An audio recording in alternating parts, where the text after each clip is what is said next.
ভাই যদি কিছুটা ভিক্ষা দিতেন। আপনি তো দেখা যায় আমার মতো ন্যাং ছেলে, তো ভিক্ষা কোন কি লিগা? ভিক্ষা করতো না, এটা তো একটা পেশা। কেমনে বিনা পরিশ্রমে ইনকাম করা যায়? না ভাইজান, আপনারা ভুল বুঝতেছেন। আমি কাজকর্ম করেই খাই। হাতের মাঝখানেতে হাড় ভেঙে গেছে গা, তো এখন চিকিৎসা করাতে অনেক টিয়া লাগবো, যেই কারণে ভিক্ষা করতেছি। ও আচ্ছা, তো হাত ভাঙলো কিভাবে? সাবধানে কাজ করা যায় না? কপালে যদি লেয়া থাকে, যতই সাবধানে কাজ করি না লিগা সেটা ঘটবেই।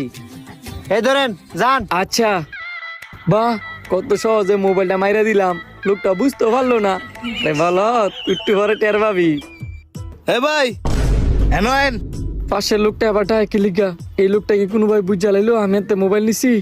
যদি আমি কট খেয়ে যাই তাহলে তাজকাম খবর আছে। আল্লাহ তুমি বাঁচাইও। জি ভাইজান, ডাক